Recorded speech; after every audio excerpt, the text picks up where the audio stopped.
Thank you, David. Our first speaker today is Corinna Meja, a dedicated community advocate and regional field director for Respect Missouri Voters, where she leads signature gathering efforts across 5 counties in mid-Missouri. With a history of successful involvement in citizen petition initiatives, such as Proposition A and Amendment 3, Corinna excels at mobilizing volunteers, coordinating grassroots campaigns, and ensuring every voice is heard in the democratic process. Corinna's professional background in talent acquisition has honed her skills in relationship building, strategic planning, and data-driven organization, all of which she seamlessly applies to her advocacy work. She is also a proud mom of 2 University of Missouri students, Yeah. Erin and Eliana, and a loving dog mom to 2 Weimaraners, whom I think we might have seen on the screen, Santiago and Tuto. And I wish you could all see the headshot she sent me because it has the dogs too. Balancing family, community, and civic engagement, Corinna is committed to empowering her community and driving positive change. Welcome, Corinna. Hello, everyone. Thank you so much. And Kathy, apologies for the late, not quite like past the wire, but late arrival for that bio. I actually had to make myself focus on the job that actually pays my bills yesterday. So That's okay. it's been a balancing act of late. But in any case, thank you so much, everyone, for welcoming me to today's event. I'm excited to share with you a little bit about what we're up to with Respect MLVoters, and in particular here in Mid-Missouri, given that we're all Mid-Missourians. So that said, I will share my screen again, and then we'll hop to it so that you can learn about what we're doing. And then by the end of it, we should have probably about 10 minutes to discuss, ask, and answer questions.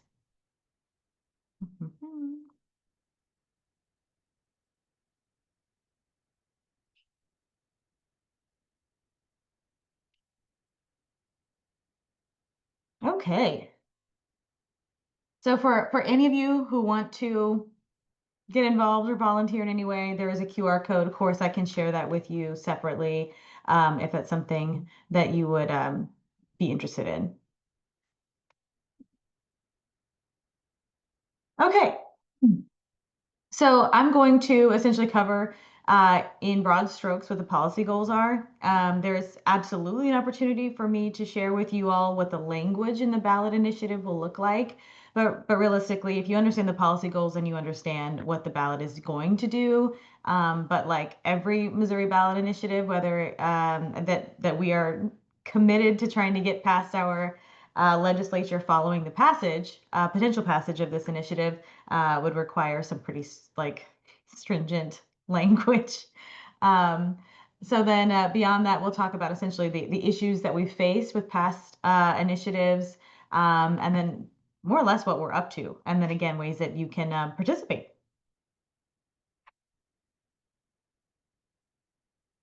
So there's some kind of obvious things here, but for the sake of making sure that anyone that doesn't knows what a petition initiative is. So the citizens of Missouri are one of 24 states that enjoy the privilege to direct democracy, i.e. passing laws and amendments through citizen initiatives, i.e. passing a law with a majority vote. And in doing so, we are able to ourselves pass laws directly. Some recent examples of that include Prop A, which was raising the minimum wage to $15 an hour, as well as enforcing like a required sick leave for anyone that worked for any employer. And then beyond that, Amendment 3. So that was ensuring and enshrining rights to reproductive health care, specifically abortion access here in the state of Missouri. And ours came right on the heels of Kansas and some other states that were doing the same thing to sort of protect the encroachment of right leaning conservative legislators who felt that that we did not deserve that right, and were legislating for reasons that were well outside the scope of the separation of church and state. So, so that said, the citizen initiative ballot process is again really our opportunity as citizens to make and pass laws that are really representative of our hopes and dreams and expectations for the direction of this state, again passed by Missouri citizens. So the citizen initiative process has been a part of our sort of citizen rights here in Missouri for the last 117 years. So this map shows you essentially which states have access to that.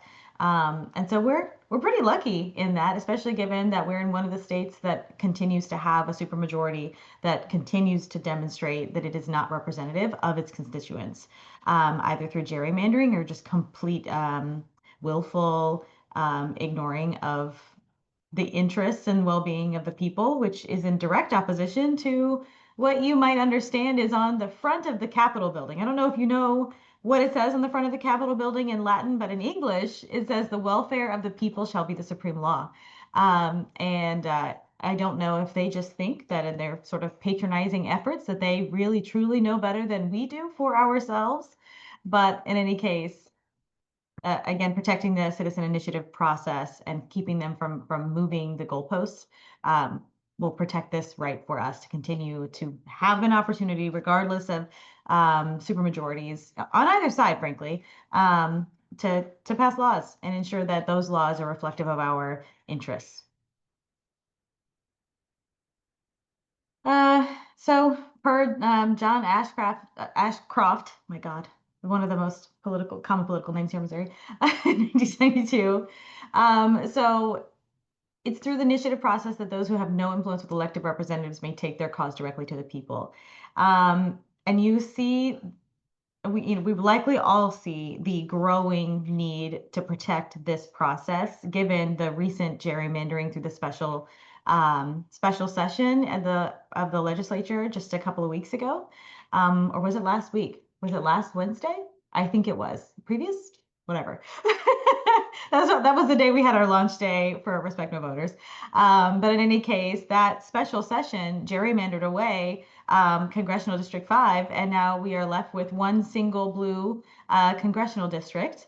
And I think it now more than ever, the need to protect our right to direct democracy as citizens is more obvious. Like it's always been important, but right now it's so painstakingly obvious. So some of the amendments that we have passed as a state have limited taxes, have cut corruption. So we've had to fight we've had to fight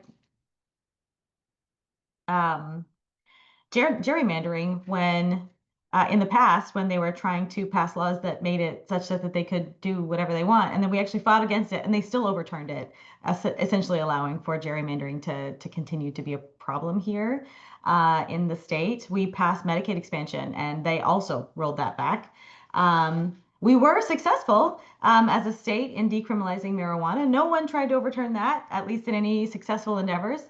And then, of course, with respect to Amendment 3, I think we all know where that stands, in that they have basically taken that away from us. So we are doing our best as citizens to pass laws that are in alignment with our beliefs, and then they keep not respecting that and telling us that we didn't know what we were doing. Citizen initiative steps. So just to give you a really very, very simple overview of what happens when we decide as a citizenry or an organization to make this effort. Basically, we make the language, and then from there we start passing around the language, making sure that those potential supporters and signatories for those petitions, we have to get enough of them. So right now in the state, we need about 100,000 to get it on, or 120,000 to get it on the ballot. And then we'll need a majority for it to pass when it goes on the ballot in either August or November of 2026. And so that would be the step 3.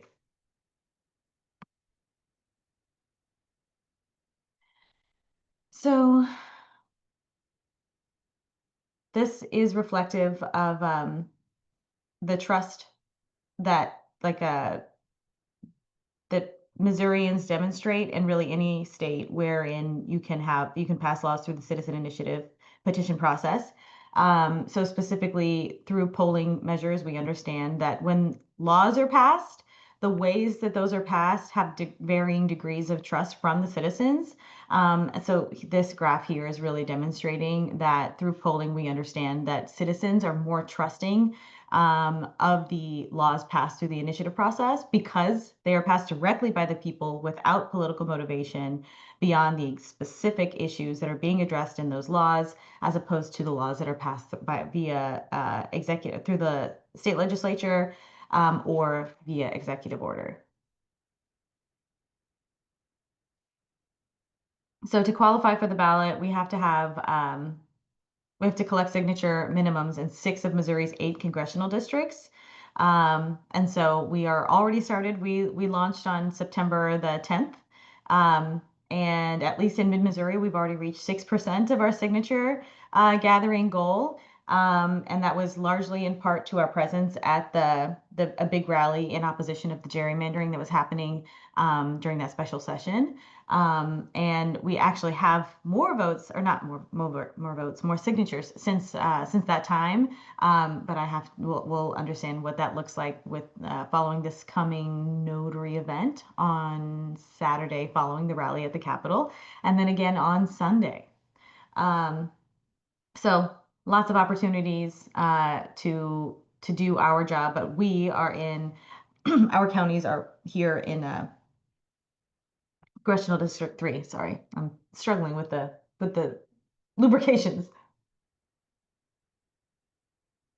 Okay.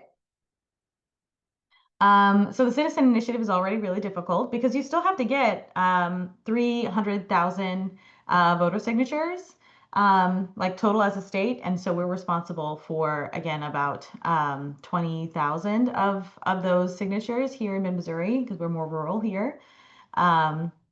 Kansas City and St. Louis are really going to be responsible for so much of the bulk of the signatures, given their population density.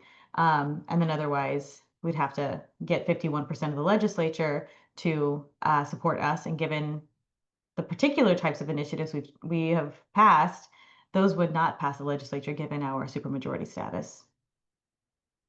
So there are 2 types of citizen initiatives, the statute and constitutional amendment. And so the 2 most recent efforts are represented here, with Prop A being the statute, and then the constitutional amendment having been Prop 3. So the barrier of entry with respect to like getting it passed is a little bit lower for statutes, i.e. Prop A, because we require 5% of the votes in the last governor election, and then for the Constitution Amendment, 8% of votes in the last governor election. And then for either of those, 100 legislators can vote to overturn it, which is not hard, again, in a supermajority. So some of the examples of things that we voted for include the Puppy Mill Cruelty Prevention Act, which we passed, and Clean Missouri, the anti-corruption redistricting that we passed, and they overturned them. They said, actually, we love puppy mill cruelty, and we're going to keep that going on. I think the largest amount of pushback came from people in sort of the agricultural, like big ag, as opposed to small farmers who had CAFOs and things like that, because they were going to implement some rules and regulations with respect to the living conditions of those animals as well. And then beyond that, the Clean Missouri Anti-Corruption Redistricting. That was just a super obvious way to say that, no, we really like the corruption as it is. It works for us. We make money off of it, and it keeps us in our seats. So from there, they decided that we, again, did not know better. Ballot candy. So some of the things that we continue to see that are contributing to the overturning of the types of laws we are trying to pass often mean that they are saying no because we are restricting what they are eligible to give and receive and do. So, for example, we've banned gifts from paid lobbyists to legislatures. We've tried to reduce legislative campaign contribution limits and then change the redistricting process. Voters approved in 2018. So I love this slideshow. I'm like, oh yeah, that's a great point. It does sound pretty good. So it kind of shows you where the candy is. And then what they left in and what was overturned in the laws. So specifically, they gutted it here with respect to making it so that they could change and continue to change redistricting outside of census years. So the reason we're doing this now is because we're only one of 11 states now that is prohibiting the legislature from overturning the will of the people. But our legislature is getting ready to, or actually just passed, a new law that has moved the goalpost, essentially making it much harder. So we'd have to get 80% of the vote from every single county, as opposed to understanding that we just need a majority for the state of people, of citizens in the state to pass the law.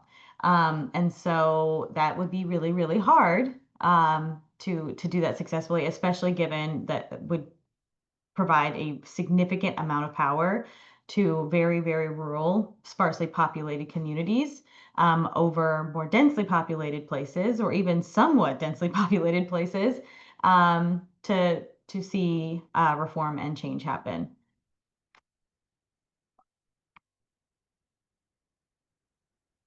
So as of now, the citizen initiative process is effectively dead based on what they just did in the special session. So if we pass this, then it will protect and enshrine our rights and keep them, prevent them from moving that goalpost again.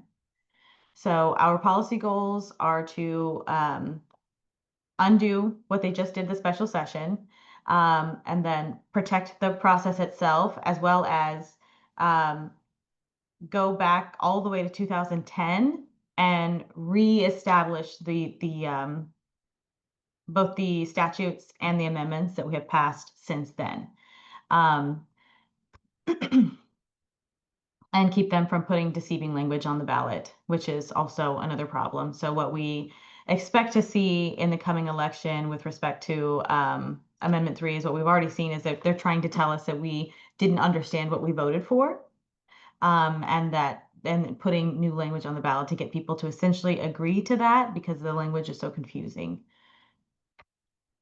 So ultimately, as of September 10th, we have launched our efforts. And again, like I said, we've reached about 6% of our Mid-Missouri signature gathering goal, working towards that a little over 20,000 total. So we're chipping away at it.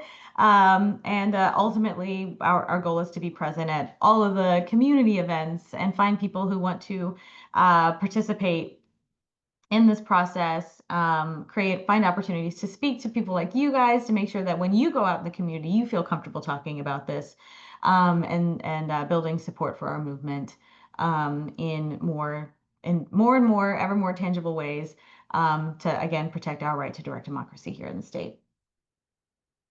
So we've already gotten 3,000 people who are already activated in the state, citizens who are working as volunteers in some capacity, which is really exciting. And then so this is kind of showing essentially the timeline to get it done. So there's town halls being held, policy summits. The ballot language has already been approved. We have started collecting signatures. And now our goal is just to get enough to be able to get on the ballot for ideally August, but possibly November. And then from there, educate the voters all the way to the vote and the passage.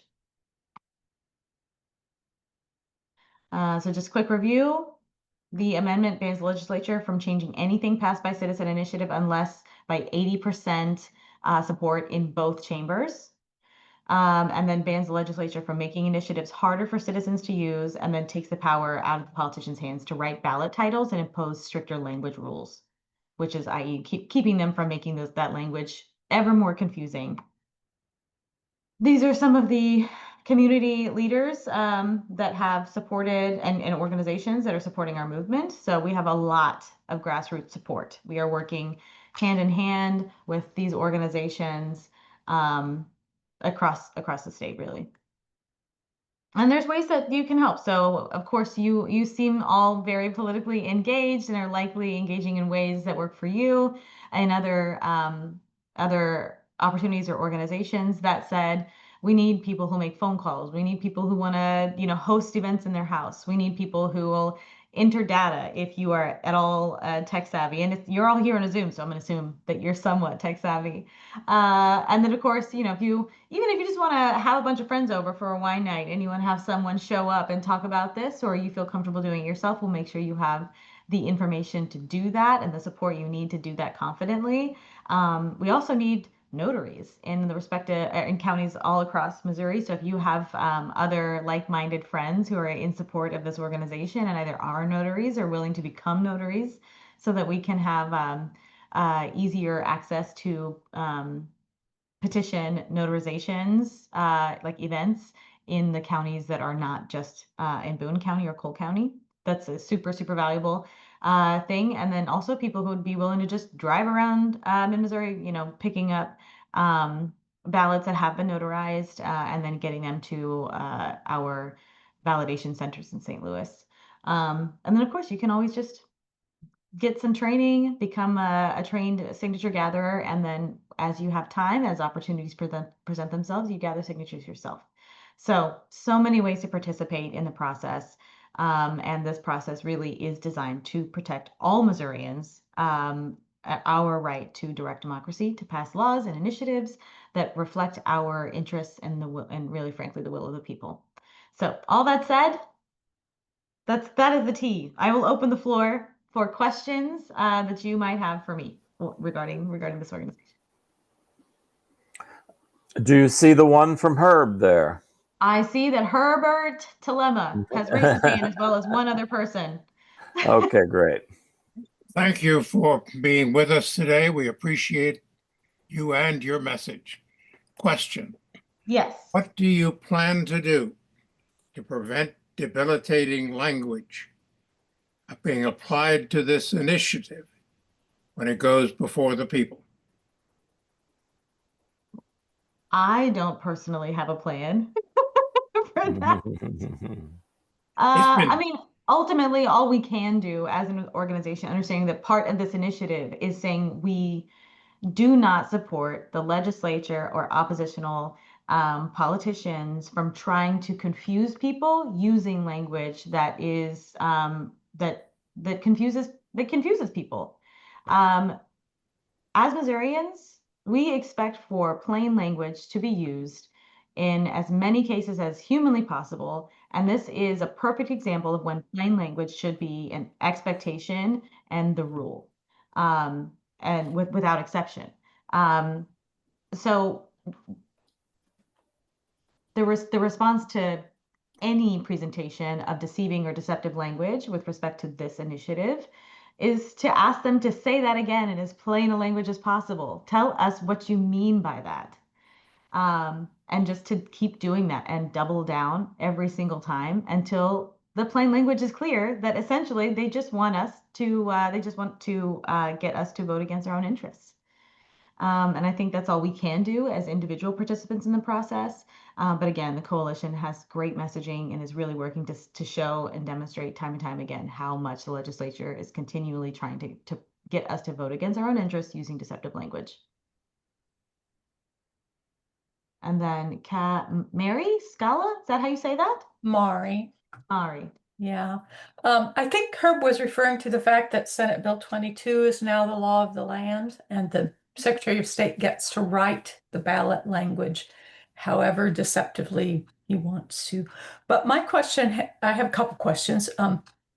One is about, I felt like your presentation sort of implied that that the legislative initiative that's going on the ballot is a done deal. And I just want to point out to people that the other thing we can do to stop, at least for constitutional amendments, to stop this ridiculous requirement of all 8 districts and majorities in all 8 districts is to vote no on that. And we really need to be publicizing that as well. It's not as broad as what your initiative would do, but it is very straightforward, and would be powerful if the public said no to that. And then my question, I guess, is could you clarify the status of Mid-Missouri? If we already have enough signatures here, will your efforts be directed elsewhere, or are we still going to be gathering more signatures here? Yeah, so we certainly don't have enough signatures here yet. Again, only at 6% of our goal. Technically, we're above that. However, those numbers haven't been formally notarized, so we can't count them in the tally. So we're probably sitting somewhere around 9% following this past week, or maybe getting through this weekend is I think where we might be. But that said, as far as the volunteers in Missouri, if we reach our goal, those volunteers who are willing and capable of contributing in other ways to other regions will do that. But this is a completely volunteer-led army. I think there's maybe like 5 paid positions for this coalition, and those are not mine. So that said, whatever I can do to help make sure this initiative gets passed, because I mean, I personally gather signatures for Prop A and Amendment 3. And so I feel like doing this is trying to counteract the potential waste of that time and effort, and then protecting these initiatives moving forward. I've got, like I said, I've got 2 college-age students here in Missouri who'll probably live in Missouri for a very long time. So whatever happens, I've got, at least between myself and my kids, 3 Missourians who are being impacted by what they're doing. And I want to make sure that all of those things are, that our efforts are not wasted. So yeah, absolutely willing to continue to help other regions, and hopefully you guys will be, any one of you in whatever capacity you're capable of can contribute as well. And then Kathy Jensen. Yes, I wanted to ask if the coalition, if Missouri Respect Voters has attorneys on retainer or on staff who would fight bad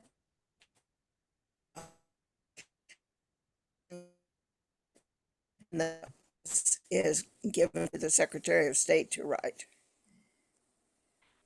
I heard you say you're wondering if the coalition has attorneys on staff to, I think, fight deceptive language that the Secretary of State might put forward.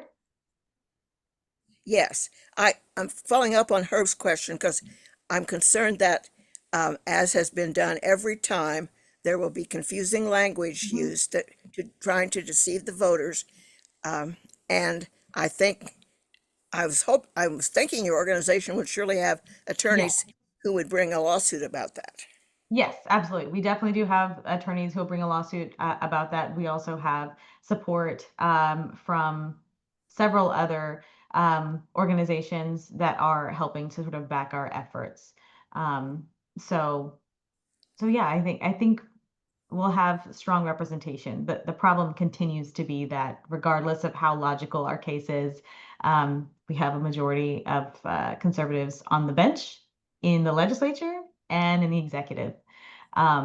So that's really the problem. So again, it's just we have to get the votes, and we just have to keep doing the thing and see if we can get them to finally acquiesce and just let us protect this right, well without constantly trying to overturn our work and the sort of us putting our foot down as Missourians. So I wish I had a better answer for you, but yes, we have lawyers that are going to fight, and that's really all I can say that they'll do, that they'll fight. Okay, thank you. If it hasn't been done already, we should add your organization to our list of announcements so that our members and people who come to our website can see how to get involved with your organization and with this effort. Perfect. So I don't hear any objection to that. We'll see that goes in there. I want to thank you for raising a lot of details that I was not aware of on this issue, but I know that there are several of you and a good organization here that is struggling, let's say, to get this initiative process back representing the will of the people and not just another thing to be cynically used to mess up things. It's quite an effort that I really appreciate. So I want to thank you, Corinna, for speaking to us today. And if I can move on next, I want to say that we usually say when there are candidates for office available that are in attendance today, and I think we have one, Becky Brewer, who has announced as a candidate for the 41st representative district. And I'm not aware of any other candidates current right now or anyone from the press. Is that true? I don't see anyone obviously from the press, but we have Becky there who has presented to us before. And we greet you, Becky. These are important issues to us, and we're really happy to have you listening to our presentations today. Okay, there's another introduction of our next speaker. Thank you, David.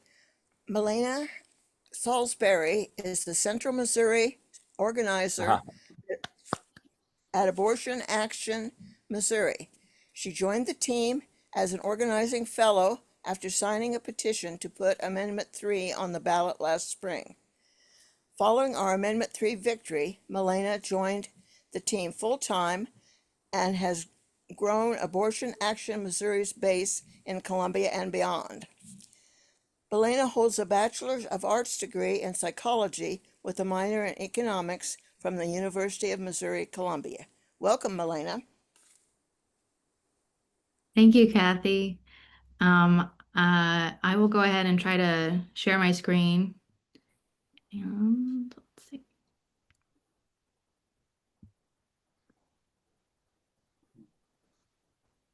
Okay.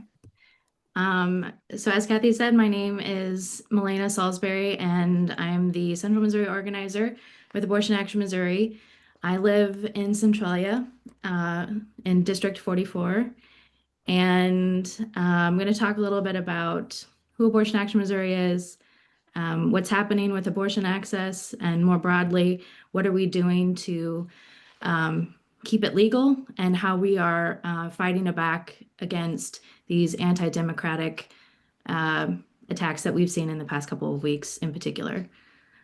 So Abortion Action Missouri is the leading grassroots pro-abortion advocacy organization in the state, and we envision a world with stigma-free abortion access for everybody, and we are fighting to take back control of our bodies and our lives and our futures and what's possible for us here in our state. And for us, there are a few main principles that we are for, and that means we organize, and we are organizing regular people, everyday people, bringing people together around our mutual interests. And we also are very, one of our principles is to say the word abortion, and as opposed to pro-choice. And there's for several reasons, but primarily we want to make sure that nobody who is accessing or seeking or providing abortion care should feel shame or fear. We know that our opposition uses the word abortion 4 times the rate that people who support abortion do. So we want to fight back against and really explain to people what we mean when we talk about abortion as part of all, a full spectrum of sexual and reproductive health care. And, I will say, just talking to Missourians at the doors, we we will, I like to explain that and people ask, and people are really understanding of that when we say what we mean by that. Another aspect that we are really, principle that we're fighting for is reproductive freedom. We also understand that abortion does not exist in a vacuum. There are a lot of different issues that affect someone's ability to access and to seek abortion care. So we've been a part of fighting to expand Medicaid in Missouri, to challenge the anti-union laws and legislation. Like kind of we've been talking about today, the legislature really tried for a long time to get right to work to pass in Missouri. So we were part of that effort to stop that. We were also part of the effort last year to raise the minimum wage and to pass earned sick time with Prop A. And we are also now part of the fight against gerrymandering and against the attacks on the initiative petition process. But let's see, oops, sorry. There we go. Sorry, going backwards for a second. But just to back up for a moment, what happened last year? Just to kind of, so last year, Missourians ended our state's abortion ban, and we did that by collecting over 380,000 signatures in 81 days. More than 1,800 volunteers got trained and collected over 140,000 of those signatures. In the last few weeks leading up to the deadline, we knocked on over 40,000 doors to get that done. Again, our opposition is trying to say that it was only out-of-state interests who cared about this. It wasn't Missourians, and that is just not true. And I think, as we've said, it sounds like a lot of us on this call were there collecting signatures and fighting for this. So what that means is just in 2 years since the Dobbs decision, which overturned Roe v. Wade, meant that we collected signatures and legalized abortion care again in Missouri. Sorry. And so we have a constitutional amendment. Now, we also saw during legislative session earlier this year, the supermajority, the anti-abortion supermajority in the House and the Senate spent their time focused on trying to overturn our wins at the ballot box. They stripped earned sick time from Prop A, and they also voted to put a ban on abortion on the ballot. And again, as we were saying, they're using deceptive language, trying to trick voters into banning abortion again. But I want to be clear, we have a constitutional amendment, and that means that we have abortion care is available in Missouri right now, and we are fighting to defend that. Clinics are open in the state, and so we have to be the ones to make sure people understand that we have this constitutional right, and we have to defend it. So as part of what they're doing is trying to trick people into banning abortion again, they have named this ban Amendment 3 in an effort to try to, again, trick people. And I'll also say, since we are in mid-Missouri, one of our only anti-abortion elected official in mid-Missouri, Representative John Martin, who we met with during legislative session, we asked him if he would commit to upholding the will of his constituents. Nearly 58% of his district in House 44 supported reproductive freedom and voted to end the ban. And he said, no, he would not commit to doing that. And as a matter of fact, he voted to put this ban on the ballot. So I want to make sure that politicians are representing their constituents, and we are fighting to make sure people know that. Melana, excuse me. Some people have noticed that your slides are not advancing. Are you still on the same first slide, or did you expect that they should advance? Oh no, I'm sorry about that. Let's see. Let me try to redo it again.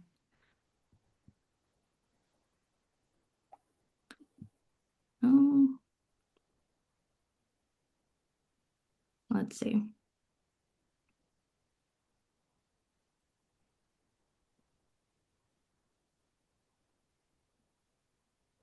Looks a little different. Okay. Uh-oh. For some reason, it's pausing when I go full screen, so Yeah. I'll just leave it like that, Okay. if that works. Sorry about that. But yes, so wanting to make sure that people know that right now, people can get abortions, and we do have a constitutional right to reproductive freedom. And that is why we have some fights ahead. And wanting to make sure people know that we have to vote no on 3. In 2026, this will be on the ballot, and we have got to make sure people know we have to vote no. We cannot be fooled, and we're not going to be tricked into banning abortion again. So we're going to vote no on 3. But we also know that keeping abortion legal is only going to be possible if we have our democratic processes in place. And that includes fighting this gerrymandering. So these new maps that they have passed, that this unconstitutional redistricting mid-cycle, are going to, we are going to collect signatures to put a referendum on the ballot in order to stop those maps from taking effect. So we are part of the People Not Politicians Coalition, and are going to fight to make sure that Missourians vote to keep these maps from taking effect. And I see Becky, you have a question? Yeah, I was just curious from the slides that you're sharing, are those on your website or on Facebook by chance? There's lots of good information, and I just didn't know if those were available for us to share as well. Oh, they're not right now, but I will look into that, see if we can share something more broadly. Perfect. Awesome. Thank you. Yeah. Yeah, so again, there's a lot happening, of course, right now, and wanting to make sure that it's really clear that we can do something in this moment. We can stop these maps from taking effect. We can make sure that we actually still have representation. So we are going to, as part of the People Not Politicians Coalition, collect signatures for that. That will launch here in Columbia. They're launching in Kansas City on Saturday, and we'll launch in Columbia next Saturday on the 27th. And we are going to collect signatures to put this referendum on the ballot so Missourians can say, no, we actually don't want these new maps to take effect. As we said before, this is part of the process that we have available to us. And Missourians have successfully done this before. In particular, several years ago when the legislature was trying to pass anti-union legislation, unions worked together and collected over 300,000 signatures in 90 days, and Missouri all got to vote on that to stop that from happening. So we're going to do that again with these maps. The other point, too, is because they also, in this special session, also passed a resolution to attack the initiative petition process. And again, as I said earlier, to make it so that I have to not only get a statewide majority, but also get a majority in each congressional district. That would make it nearly impossible for the citizen-led initiative process to actually function. And again, that will be on the ballot. To my knowledge, we don't know when that will be just yet. But that is why we want to make sure we are talking to people now and making sure we're finding people, sharing with them that this is going to happen.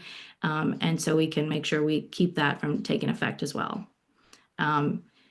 The legislature, has a lot of power, and they are absolutely ruthless in using it. And we have to be the same way too. And we cannot, there's work to be done, and there are fights to be had right now. So we are planning to as well. How are we going to hold them accountable for what they're doing? We also know we have a lot of these campaigns to win. We have a lot of fights to do. But if we don't change who we're sending into the state legislature, we are going to be back in the same problems again and again. So we are really devoted to reaching out and finding people, hearing what they think about this, and finding out how we can bring them into our movement to make sure that we're not going to be in these same situations again and again. So I will also say as we said, need more power than we've ever had before in order to stop all of these attacks and to make sure that we keep abortion legal, we stop these gerrymandered maps from taking effect, we protect the initiative petition process, and we also elect different officials into office. So there's a few ways that we are doing that right now. Next Thursday across the state, Abortion Action Missouri is having what we're calling Missouri Night Out. We are hosting house parties and community meetings all across the state to share with people what actually is this new Amendment 3. This new Amendment 3 is an abortion ban. And we are going to have a big base meeting on October 8th here in Columbia to kind of keep everybody up to date on what's happening and how we can take action in this moment. And we've also been having organizing conversations with people. We're holding those throughout Boone County and expanding beyond that as well. We've had conversations in Centralia. We're having a training in Ashland next week.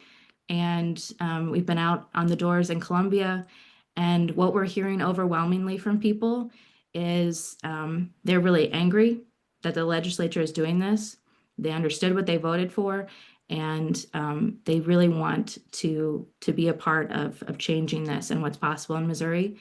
I will say there's been a few times even where canvassers have knocked a door, they've left literature, they've gone on to the next door, and it happened 3 times, a canvas shift a couple weekends ago, where someone came out of their house, went to find the canvasser. They were so excited to talk to them about this. They're like, I didn't want to answer the door, but then I saw your literature and I really wanted to talk to you about it. And to me, that's really exciting. I think there's often a narrative that like people aren't able to talk about these issues openly, and that they don't want to share about this, but that's not what we've been finding. So that's a little bit of what we're doing. I know that's kind of a lot, but take your questions if you have any. I'm pretty sure there'll be some questions. Well, I will start with one general from both presentations. I mean, usually I think if you've got a campaign, it's got to be very specific and very targeted. And both of you have approached us with a different kind of spirit today, that these things are all connected. And I'm really kind of happy to see that. I don't know, I'm not enough of an expert to know whether it's the best strategy or not, but somehow seeing people reminded that these things are connected makes good sense to me. And so are there any more thoughts on that discussion, whether you should be targeted on one issue or showing the connections? From a strategy standpoint? Yeah, I suppose. Or, I mean, the campaigns in both cases are going to start now. So, yeah, sure. Yeah. Well, I guess I think it's in part because, like a lot of issues, they are related, and our ability to make decisions for our lives, whether that's what healthcare we want, or who we want to elect into office, or who we are, what decisions we make for our lives. Those are all part of these democratic, processes and what we're doing. So I think in that way, it is all connected. And I think that's why we are part of all of these fights, that there is not a way to make sure abortion is legal, to make sure people have access to healthcare when they need it, if we don't also have the ability to make decisions for our lives about who's representing us and who is making those decisions. So I think that's why they feel connected for me anyway. Corinna is maybe listening. If she had any response to this, I'd be interested in hearing it too. I'm sorry, I was coordinating someone taking my dogs out.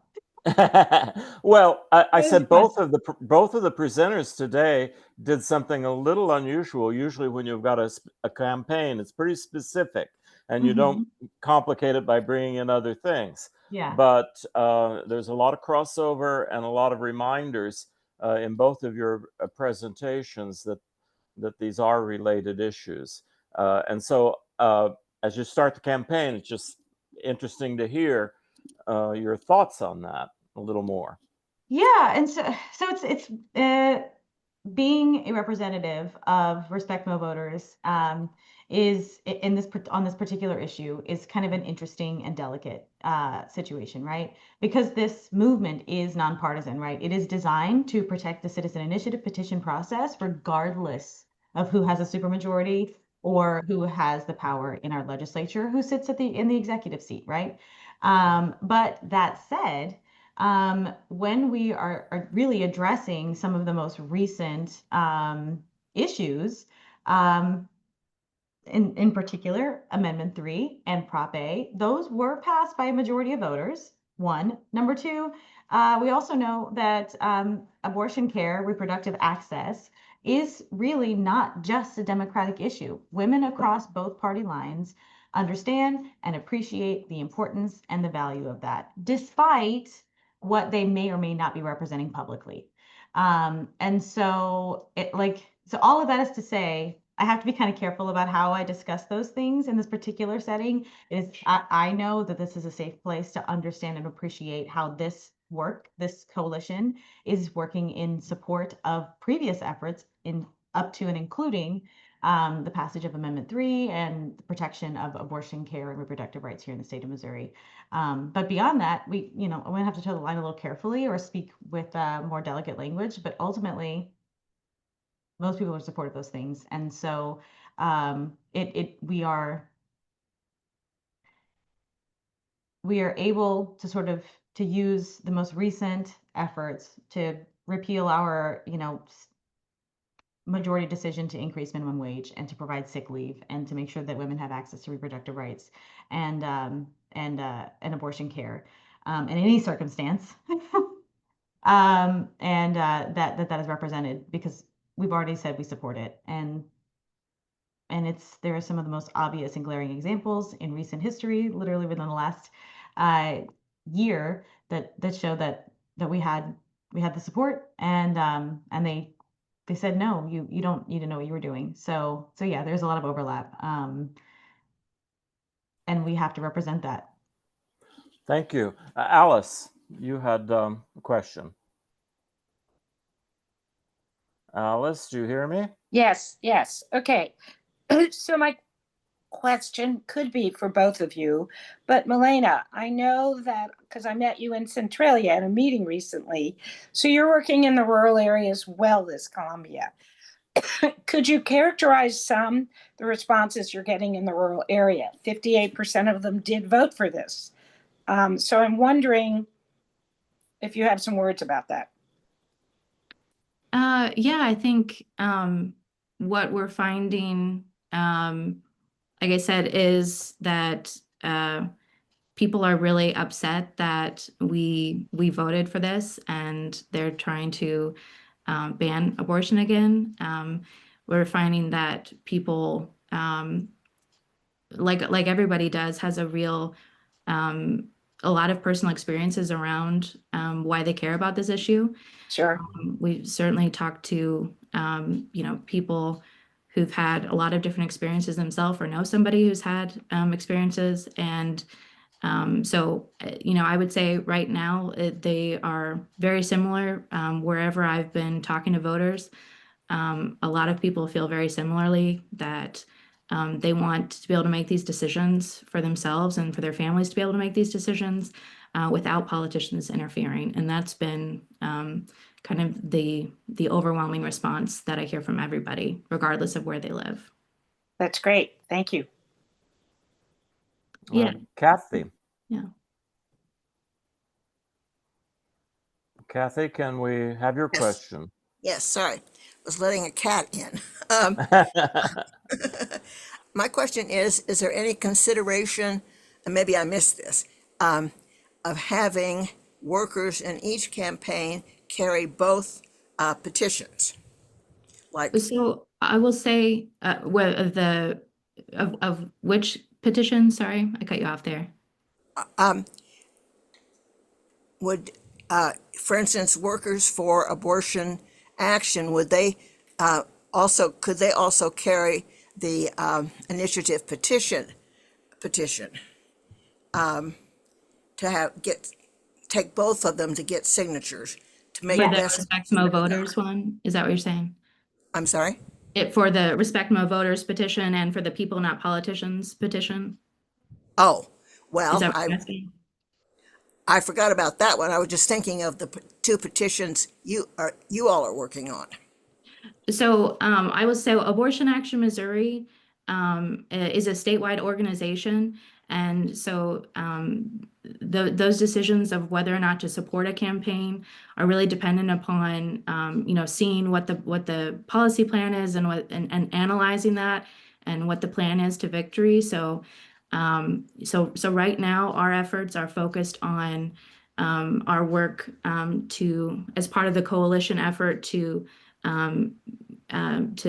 stop this abortion ban, as well as part of the coalition, as part of People Not Politicians, to stop these gerrymandered maps from taking effect. So that's our focus right now.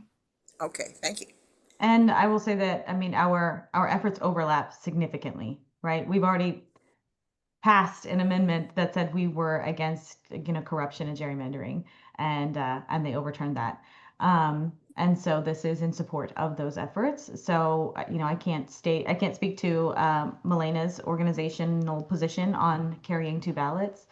But our, ballot initiative is nonpartisan. So anyone can carry it around with anything else they want, because ultimately ours is specifically, despite the most obvious examples, in support of maintaining and protecting our right to direct democracy. Simple. Yeah. Period. Yeah. And I want to clarify too, last year in 2024, I know I double carried for Amendment 3 and Prop A last year for reproductive freedom and Prop A, both fights. And again, whether you're Democrat, Republican, Independent, or somewhere in between, I think Missourians all care about these issues. And so that's really, from a standpoint of from an organization standpoint of like, where can we make sure we are, devoting our effort right now, and analyzing like what's the best situation right now. Okay, thank you both. Herb. Susan Telemann, my wife, apologizes for not being here today. She couldn't make it. But she supports, as I do, the positions both of you are taking. Thank you. Ms. Salisbury, on the question of the language that is used in your campaign, Sue would like me to say that she encourages you to talk broadly. The law, as written, prohibits not merely abortion in the technical sense, but also DNC, dilation and curettement, under many circumstances, unless the provider is willing to go through the complicated and time-consuming process of declaring an immediate medical emergency. And not all providers will do that. Sue had that a half century ago, a spontaneous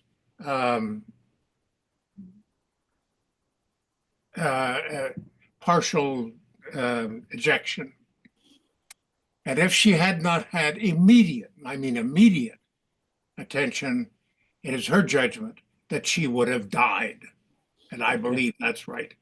Yes. Yeah.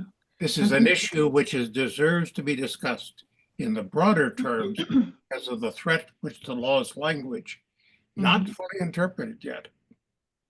No, thank you for sharing that, because I think you're absolutely right.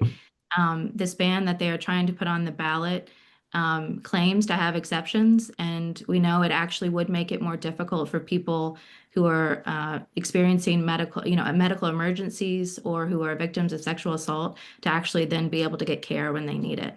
But the ballot language that's there right now is really deceptive and claims that it would make sure people can get access to care, but those exceptions are not real and would actually make it harder for people to do that. Also, I'm sure that your organization is well aware that there are states with tougher bans than we have currently, where the gynecologists are simply leaving the state and there's no care for anyone. And I think that should be very little care for anyone in many areas. And I would put that at the top of your information, that if you want your good doctors to leave the state, go ahead and pass this silly thing. David, to that point, and Melana, to support you, then we can certainly connect elsewhere if you'd like. But my career in talent acquisition has been spent recruiting physicians to Missouri.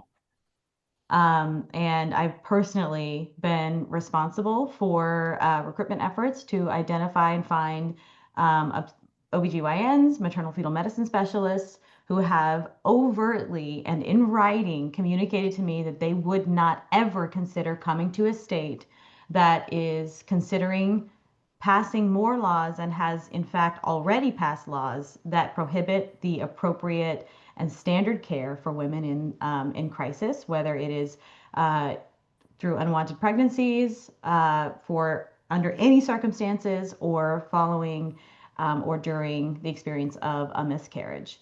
And so to that point, we are already losing physicians, and we are not getting physicians to care for vulnerable communities, at all socioeconomic levels. We're talking about pregnant people.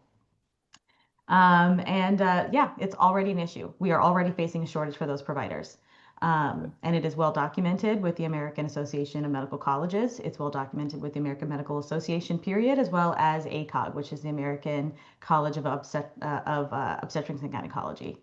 So heads up, those stats are there. They're not coming here, and they're leaving in droves. And women are dying. The maternal mortality rate is skyrocketing in states where these laws have already been passed. You can see that very evidently, for example, in Mississippi and Georgia. No, I think that's right. Of like, under the old abortion ban is definitely like, we do not want to go back to that. We do not want to let that happen. We can't let that happen. I don't think many people understand, particularly men, that this is like, heart issues. Seconds, minutes count. No time for signing any papers about what kind of case this is, blah, blah, blah. They're just condemning thousands of people to death when they do this. And I don't know why we have to have such a struggle over it. It just amazes me. I am glad that you're using the word abortion, because abortion includes those cases too. Abortion care, I've heard. At times it has to be not elective. It has to be an abortion because of sensitivities. I wish you could use the term Democrat, but if you want to make it bipartisan, fine. I just would like for Democrat to be less toxic as a label in my state than it currently seems to be. But I'll overrule my interests in the party, and I think the good things that it represents to go for the interests of human beings that you are so carefully representing today, and I really, really appreciate it. I don't see any questions lined up. Have you both told us how we can help? I think we can connect you to our announcements so that people who look at it can find your organizations. If there's anything else we can do for you, let us know, either through Kathy or through our website. This is a really important campaign that you both are undertaking. We thank you very much. Thank you so much for having me today and having Melana. Yeah, thank you so much. But you haven't given me what to put in the announcements. Well, we'll talk about it later, but connections to their I put both websites in the chat. You can yeah, grab those. we'll start with the websites, okay? Okay. And here is and a link to sign up to volunteer in any capacity. You can Yeah. share it, and this actually goes straight to my like Mid-Missouri Respect Voters like email address, so I'll be able to evaluate that and personally contact you regarding participating. So Good. here I am. Link. There we go. These are pretty new campaigns. I see July for one of them, and the others starting up in October. So it's a good time to get those connections right now. Okay.